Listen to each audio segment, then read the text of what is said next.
struggling to surf that wave to get the right setup. Yeah, and that's mostly why these competitors stay out of the left-hand side of the hole. It's just not quite so nice for throwing tricks, and it pushes you onto that boil as soon as you land something. Yeah. So that'll be it for number 46, Rachel Kenny. So Rachel maybe not getting the ride she wants, but what class, waving to the crowd, big smile, and just appreciating the moment for getting to be part of this here today. Yeah, and getting some points on the board as well, which is lovely to see. So next up we'll have Sozia from France. That's right. French team, also traditionally a very strong team. Yep. Wonderful to see them embracing this new discipline. They've got a big contingent out here this year, and really just always talented paddlers. Yeah, and they always pack the audience out. I remember in Argentina in the Worlds in 2017 for the finals, they brought a number of flares to the stadium, led them off, really created the atmosphere and brought the party. I believe they did the same thing in Sort, now that you mention it. Yeah, I feel like there's something about the French always bring these red, white, and blue flares. Yeah, I'm sure we will see it a little bit later on in the competition. Oh, going for the entry move and retaining the feature. Nice. Well done. That's what we like to see here. Bit number 148. Big smile on her face as she's, oh no, just flushing off, unfortunately. Still got loads of time. Again, with the one paddle blade, competitors must switch to each side of the boat, which makes it a bit more tactical. And you might think that these women are just super tall, but that's because they are kneeling. Yeah, so kneeling in the boat, it gives you a bit more leverage, but also it makes it a bit more unstable. So sometimes you win, sometimes you lose, but that's the whole discipline, and it's all about kind of taking those differences and seeing how you can make the best of them. It's right. It's a gamble between precision and power, isn't it? And trying to just, use your force, be assertive. This feature is challenging. It requires you to be confident, to be asserting, to really be pushing through your plugs on your loops, and to be committing to those setups for your tricks. So I know I was talking to some of the C1 athletes, and they said, oh, it's much less scary in a C1 because you can see better. You're higher up. Yeah, I know from surfing this in a K1 boat, sometimes when you're, sat side surfing, pretty much all you can see is the green water coming down, and it's a little bit terrifying. But I can see the advantage of being in a C1 for that. I suppose. I was like, well, to each their own, right? And that's why we have so many different disciplines happening here over these next 6 days of competition. So we're in women's C1 now. We've got open canoe this afternoon, followed by junior women's K1. Tomorrow, men's preliminaries, junior men's preliminaries, the squirt boat semifinals, women's K1 later in the week. So just lots and lots of things happening, as well as the fun events, the young guns, the biggest loop competition, the synchro freestyle. So just so much stuff about to happen here over these next 6 days in Nottingham. So lots to stay tuned for, and make sure that you are continuing to check the website, check the schedule, check the results to find out when everything is happening. So you've got Denise in the hole, bib number 160, going for a little loop. Unfortunately flushing. She's going to be paddling back up to try and get back in the hole and scoring points again. In a loop, they always tell you to kick your feet out to finish it, but what do you do when your feet are behind you? That's a good question. I don't quite know. Maybe we should ask somebody who paddles a C1. But yeah, Denise looking for the plug, setting up, trying maybe for a McNasty or another loop. We'll see what she can do in these 5 seconds left. That is enough time to get at least one more trick in. Because again, competitors are looking to make that first cut so they can compete again in the semifinals.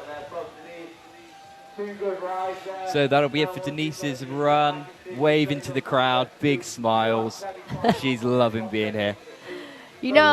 Regardless of what happens, to be part of this historic discipline moment, so cool to see. Women's C1 also in slalom racing, so we are seeing a movement here happening across disciplines.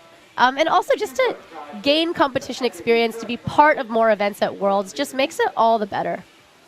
Yeah. I mean, if you're only competing in one event here, you have maybe 3, 4, 5 rides. 2 rides? Well, yeah, I mean, if you get knocked out in the first round. So it's brilliant to have so many different things that you can get involved with. It makes the trip over worth it. And, kayaking, such a good crossover sport, right? Yeah. So, every discipline does make you better.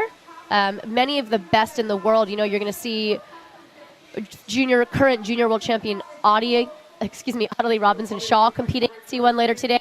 Tom Dole out of France is usually C1. Seb Devred, one of France's best ever paddlers, also did K1 and C1. Dane Jackson, K1 and C1. So there's a lot to be said about multidiscipline athletes. Holly going for that entry move. Holly out of the U.S. World's biggest smile. We'll see what she's going to pull off here as she goes to roll up. Unfortunately, flushing fairly far downstream. This may be a challenge. That may, unfortunately, be it for her ride. She looks like she's kind of struggling to roll. We've got our safety kayaker going to help her, but she doesn't need it. Amazing. I want to take a moment just to point out the flags flying over that bridge there. Flags of every country competing represented here at this Freestyle World Championships. Yeah, from all corners of the globe and all continents, it's really incredible to see just the melting pot of different nationalities, really kind of bringing their own individuality here and showing what freestyle means to them. You know, you can see all the volunteers here helping out. This event could not run without the tireless efforts of the volunteers and the employees of the HPP Whitewater course who have been so generous and so supportive. Really appreciate everybody who's given their time and taken their time to be here and make this happening. And big shout out to all of you watching at home. Your support means so much to these athletes out here today. Yeah, and likewise, there's a massive organising committee, not just the workforce on the ground today, but there's been work on this event for the last few years, and there's an incredible team that supported Jacko, both volunteers and also full-time staff of British Canoeing who've really, come together and put this event on for us all. Really, the amount of infrastructure here is quite incredible. I've not seen home pier pond like this. Yeah, we've got massive Red Bull blow-up ramps where athletes have to check in. We've got a Jumbotron screen. We've got live scoring. We've got clocks. There's just so much happening here. There's an athlete venue where you get to hang out. You can get some drinks, some snacks, some Red Bull, some beanbag chairs to sit on. They really do value the athlete experience, and they're trying to make this about so much more than just however many rides you get to take in a specific feature. Yeah, exactly. I even heard they had massages for the athletes. I know. Oh, I know. They don't put that out. I've got to figure out that information. Yeah. So you learn something every day here. I might have to try and sneak an athlete pass to make it in there. Yeah, do you miss competing? Yeah, I do. I mean, I took a break to go and study up in Edinburgh for university, but definitely looking at making a comeback as soon as I'm somewhere which is more accessible for training. Because we have a little bit in Scotland, but it's very much kind of grassroots. We have a small whitewater course, but it's cold up there. It really is. That's right. But the next World Championship actually will be in Columbus, Georgia, and it's going to be on a wave.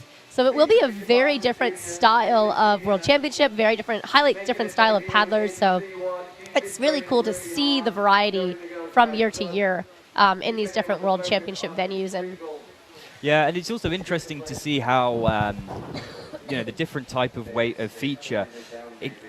Some countries kind of do better and worse at different places. So, the UK has traditionally been really, really good at whole boating, which is what this is, because we have a course like this. I know. You hear it said many times that, HPP has just been, I think, the mecca for whole boating. It's just been really such a crucial spot for the development of the sport, for the progression that's happened in the sport, just largely because this runs all summer long.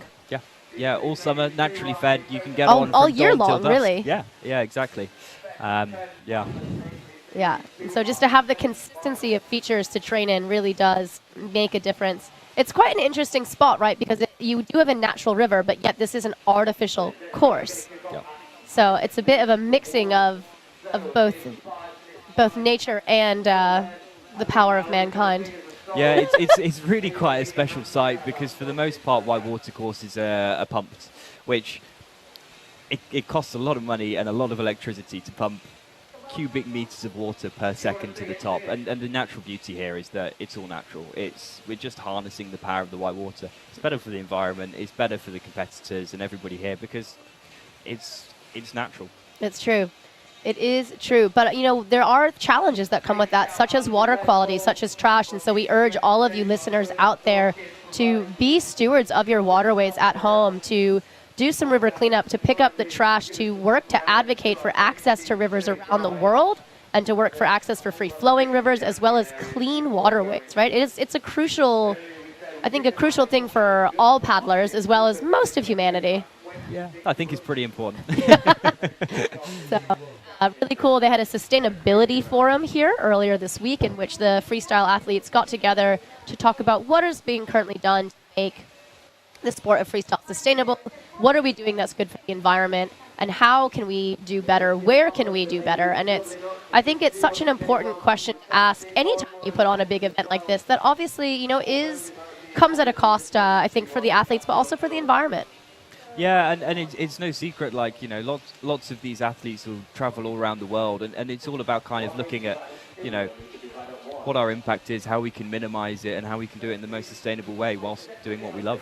Luckily, kayakers are pretty good at car sharing. Yeah, that's definitely true. I remember as a kid when I first started boating, I would just try and get lifts off of everybody to come up here from home. I can't tell you how many people here this past few weeks have helped me shuffle my boats around Nottingham. So, nowadays you see lots of kayakers with vans because you can put so many more boats inside a van than you can on the roof.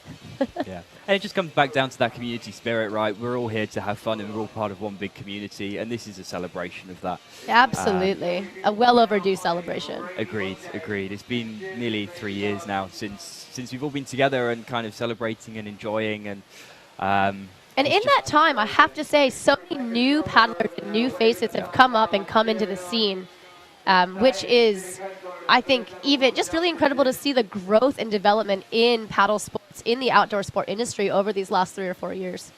Yeah, and it's not just happening in freestyle, it's happening in all outdoor sports across the board, and it's wonderful just to see people getting outside and involved and active. Check out the crowds we've got here. I mean, how many people today are either competing or will be inspired to participate in paddle sports after this event? Yeah, it's just incredible. See some flags waving, some cheering going on. They know they're on camera. But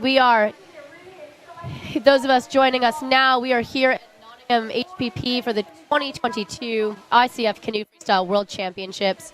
We are happy taking a short break before the last and final preliminary heat of the women's C1. We're going to have 4 paddlers in this next heat. Out of the UK, Ottie Robinson-Shaw, Lucia Hacker out of Germany, Rebecca Green from Great Britain, and Tamzin McConkey from Great Britain. So 4 more athletes to go here in our first ever women's C1 freestyle event.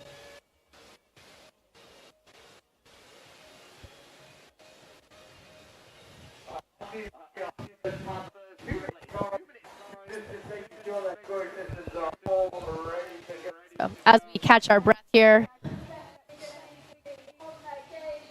I'm sure the competitors are anxious for this next heat.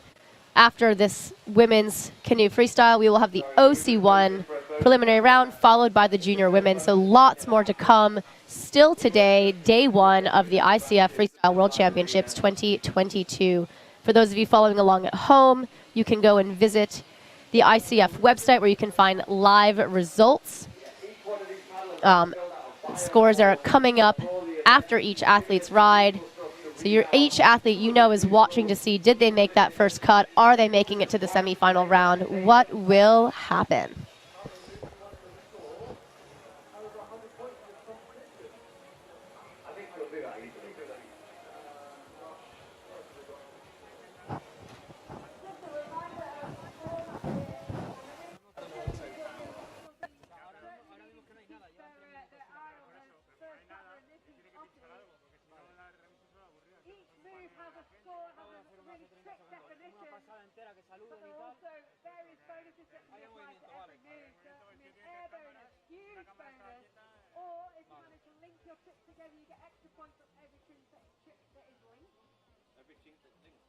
And if you don't use your paddle, then you get a clean bonus as well.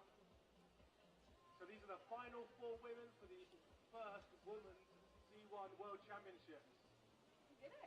I got it in the end. Just at the end. Ready for the last heat.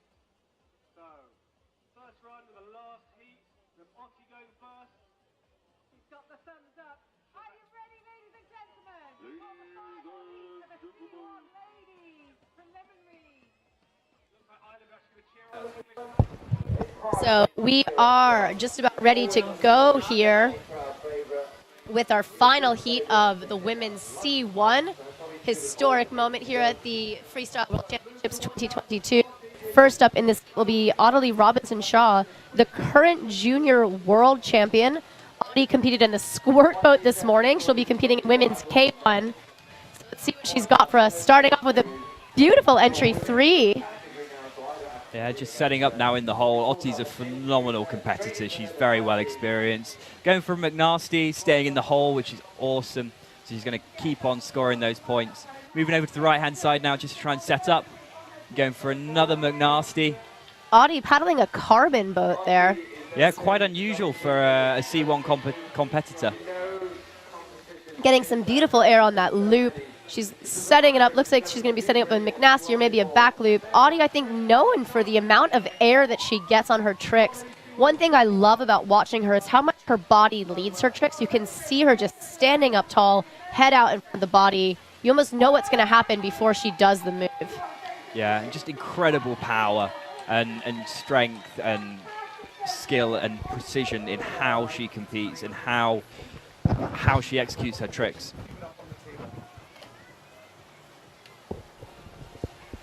Yeah, Ottie, I believe, looking for the triple gold this World Championship. Women's K1, women's C1, women's squirt boat, and it is not outside the realm of possibility.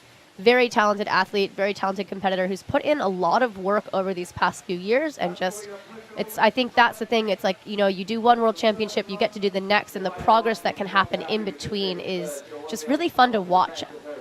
Yeah, absolutely. And, now she's at the stage where she's absolutely pushing on, the very, very edges of kind of what's possible in the sport, full stop. And it's incredible to see her just kind of, develop from, a young junior paddler and just really taking the skill level and just the complexity of rides and the overall scores of ladies paddling in both C1 and K1. She's very inspiring and a lovely person to hang around as well. She's really working hard to be an advocate to bring yes. in more young women in sport, also more young people to get them inspired to be in the outdoors, whether that's paddle sports or not. So yeah, does some, I believe, public speaking to try and be an ambassador to bring more British youth into sport. Yeah, I know she quite regularly visits schools, which is awesome, because what's cooler than having an assembly where you have a 2-time world champion come in and say hi? I mean, absolutely. And I think for someone so young to be in, I think a position of even being a role model or for someone to look up to is something quite special. Yeah. But next up, we've got Lucia Hacker out of Germany. She's getting ready to drop into the feature here. We'll see if she chooses to drop in from above or enter from the eddy below. You can see her eyeing it up. I think she's going to go for that entry move. Looks like she would have gone entry 1 on that. So there are 3 different levels of entry move you can do. The first one's kind of a roll as you enter the feature. The second one is like a roll where you keep your head dry. And the third one is where the boat goes aerial. Went for a lovely loop there. Managed to retain it, but just flushing off as she kind of started to drift over to the left-hand side. Yeah, we'll see if the judges score that. The tricks must land within a window of 20 degrees of upstream. But she did manage to, I think, retain the feature. So that was before the flushing off there. So that is an advantage. Looking to maybe set up a McNasty, maybe a spin. Paddling up. Hopefully she's got time to get back in the feature, get a few more points on the board before the buzzer goes. And unfortunately, that will be it for Lucia, bib number 100. I believe Lucy, as they call her. Yeah, really solid first ride. She'll be happy with it, and she'll kind of be looking to now improve on her second run. She can add to her total and hopefully progress through to the next round. So it says here that this is actually her first World Championship. Ah, incredible. Yeah, but she's the German vice champion in C1 and OC1. And then she also has been in the K1 as well. So, again, another multidiscipline athlete there. Yeah, always World Championships are a little bit of a step up from your national competitions. And I remember my first one was kind of terrifying, but also very exciting, just feeling the energy around. And it was really kind of an opportunity to just test yourself, see how well you do, and really, really good fun. Yeah, we've got Rebecca Green out of UK here. Got some cheering in the crowd for this local. Going for an entry 3. Looks like she got it and is retaining the hole, which is really good. Going for a loop now. Nice big air, straight, lots of power. because the boats don't have the weight in the front, man, the way they flip over its head is just really beautiful to watch when it goes right, doesn't it? Yeah, it's got so much snap, so much power. It looks so purposeful, which sometimes you don't see in K1 boating. Yeah, trying to set up that McNasty. We'll see what happens there. Unfortunately, catching her edge and doing a bit of a tumble. She's working hard. Is she going to have enough time to get one more trick? You can see her using her hand there as a second paddle blade. I probably would have done the same thing. That's hilarious. She knows it's funny. She's laughing. There she is. Big smiles. Big smiles. She looks like she's pretty happy with that ride, and so she should be. She scored some really high scoring and really advanced tricks that take a lot of skill to pull off. Her singing voice is really good. I heard it last at Hurley Classic when we were doing karaoke. She was the only one to sing, and for good reason. We were all terrible at singing apart from her. Is it karaoke if one person sings, or is it just a gig? Well, she was reading it off a phone, and So? it was definitely karaoke. So here we are, one more competitor to go in take her first ride in this last preliminary heat of the women's C1, which will be Tamzin McConkey from Great Britain. I'm Anna Bruno. I'm Alex Walters. So we are so stoked to be here today with this live stream feed for the ICF 2022 Freestyle World Championships. All those listening in, thanks for joining us. Thanks for bringing the stoke, showing the athlete support, showing the event support. So Tamzin competed in the squirt boat category this morning, local here to Nottingham. She and her partner Dave have basically sponsored the squirt boat event by lending people boats, lending people gear, helping out. Could not be a nicer person. And so I'm really excited to see Tamzin's first ride. Yeah, she'll just be dropping into the first eddy now, waiting for the judges to give her the thumbs up so she can get going and show us what she got. So it looks like she's just dropping down now. Setting up for an entry move. Yeah. Going for an entry 3. Retaining the feature, well done there. You can see her trying to orient. Where is she setting up now? Plugging in for a loop. Well done, Tamzin. So again, this is her second event of the day. Yeah, absolutely dead straight loop, which is perfect. There's not much more of a confidence-inspiring. Yes, beautiful McNasty with air and a spin. This is a great first ride for Tamzin, unfortunately bobbling out of the hole there. She'll be making her way back up. She's got 17 seconds. She might just make it. Looking very determined to get back in the hole and back scoring points. Absolutely. Tamzin is in a wind band. She actually had a concert the night before the opening ceremony. So busy week for Tamzin here, and yet she's not phased. Just non-stop on the buzzer, throwing that Space Godzilla. So well done. The crowd really, really appreciating that run. I think it was absolutely stunning, and the precision that she showed in all her tricks just goes to show how much she's been practicing and how all of her training's really paying off. Absolutely. Absolutely. And I think you can see her wearing her partner Dave's kit there. She was saying the challenge of C1, 296, so a great first ride score for Tamzin. So you can see the challenge she was saying of the C1 kit is that because you sit in a different position, she couldn't just use her regular kayaking gear. One thing I love about Tamzin is that she does canoe polo, she does pool sessions in the winter, she squirt boats, she creek boats. She's just such an all-around ambassador for the sport, all-around athlete, and just you can see partner Dave there helping out, volunteering here, and carrying those Crocs. Arguably the most important job. That's love right there. Yeah. Competitors walking their boats up to be able to start their ride from the top. So absolutely fantastic first ride for Tamzin, which brings us back to the top of the order. Ottie Robinson-Shaw. So she'll be looking to improve on her first ride score. Solid already, but knowing Ottie, nothing but the best is good enough. Exactly. She'll be thinking, what could I do better? And that's what makes her such a fantastic competitor. So our current reigning junior world champion, completing in all 3 disciplines for women at this World Championship, the C1, the K1, the squirt boat. I just don't know how she does it all, to be honest. Living out of a van full-time with her partner Harry Price, will be competing in K1 men's. Going for that huge entry 3. getting air on that entry maneuver, setting up for the McNasty. You might think those two tricks look very similar. It's because they are, but they are different tricks. Trying for a Space Godzilla. That trick has to be aerial. That is actually a challenging trick to score. And you actually see that represented in the score sheet because the points value for that trick has actually increased this year from the previous World Championships. Yeah, it's a particularly difficult one as well because, you know, you go for the Space Godzilla and then it's all of a sudden it doesn't count as a loop if it doesn't go aerial. So it's a brilliant way to score some extra points. So you can do 3 kind of loop-based tricks. But yeah. Ottie choosing to brush off the rest of that ride there, head downstream. She's probably going to go take a ride just for fun in one of the downstream features. We will see.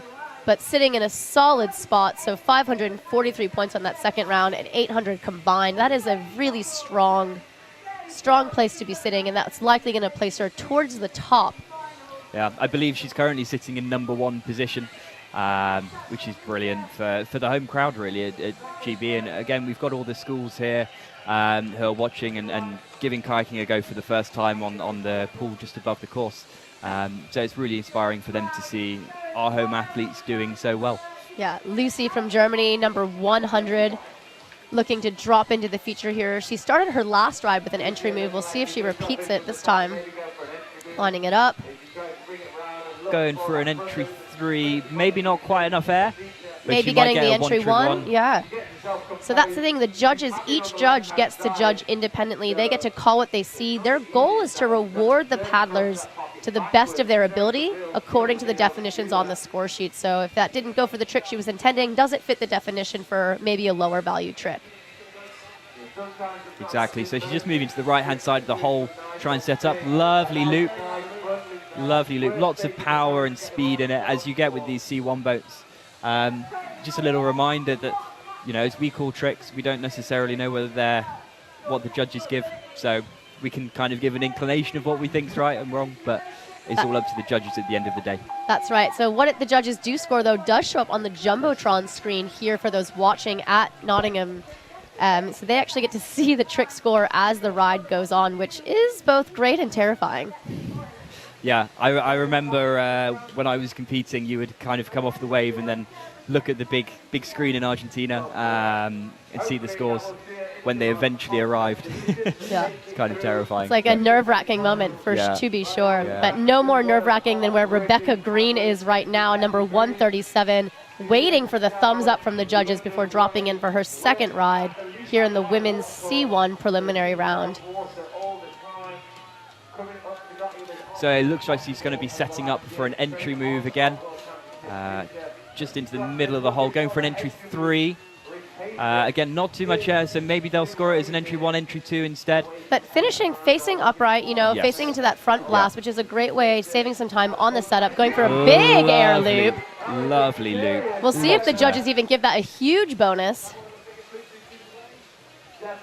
Trying to set up for the McNasty, bringing it over the top. This is the ride that she was looking for last time. Dusted off those nerves, settled down, figure out where you are in the hole. Oh, unfortunately, flushing off. Just flushing off on the setup. And she'll try and make her way back up. She's got 9 seconds. I love this one hand in the water to stabilize. Yeah, I haven't tried it before, but maybe next time I get in a C1 boat, we'll give it a go. And unfortunately, just missing the chance to get one more trick in there, but still strong ride from Rebecca Green out of Germany. Yeah. So I believe we have one more competitor, Tamzin McConkey, for this heat, and then we'll be moving on to the Open Canoe. That's right. Tamzin, our final competitor here for the women's OC1, out of Great Britain, local here to Nottingham. Lady Bay, we've just gotten a big thumbs up from Jacko, one of our head organizers here. We love you, Jacko. Thank you for all that you do. So yeah, you can feel the crowd energy pick up as the sun starts to peek out from the clouds. The skies are clearing. It's going to be a good day. It's a good day down in Nottingham. We had some wonderful sun at the weekend. I'm hoping that it makes an appearance a little bit later on today, but fingers crossed. You never know with England. It's always in between showers. That's right. That's right. But Tamzin just catching the upstream eddy there, waiting to line herself up for her entry move as she comes into the feature. You can see that paddle switch hand to hand there going across the boat. Yeah, so it looks like she's going to be dropping in for an entry move, going for the entry 3. Retaining the feature in a really nice position there to set up for her next trick. Getting for the loop, nice and straight. Lots of snap I wish rotation. I wish you guys on the live stream could hear the sounds the boat make when they pop out of the water, when they smack the green water. It's like you can know as an athlete or even as a spectator, did that trick go? And I think when you get that pop or that smack sound of the boat on the water, it's it just feels good, doesn't it? There it is, going for the McNasty to the right with air. Great tricks from Tamzin. And again, really high skill tricks. You know, these are worth a lot of points. Unfortunately, flushing on the loop. I think trying for a Space Godzilla, you know, a Space Godzilla is supposed to land on your edge.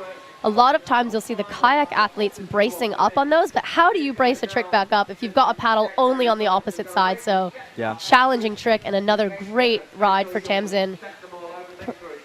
Adding another dimension, of course, when there isn't that support available. It's, you know, the preliminary rides, because to count, they reward consistency, right? And so we are cutting down to only the top 10 athletes from today will go on to the semifinal round tomorrow, and they'll be reverse seeded. So that means that the top finishers will go in the second heat, which is an advantage because you get to see what the scores are. You kind of know, what do I need to do to get my way into the finals? Yeah, and some of the competitors will change how they structure their runs based on that. You know, if the cutoff point's quite low, then maybe you go for a really safe run. Whereas if it's right at the edge of what you think you can do, you might have to go for your, you know, finals ride, which is got lots more risky tricks in, just to make that difference. Yeah, this is only the first round of the competition. Lots more to come today. Lots more to come this week. Excuse me.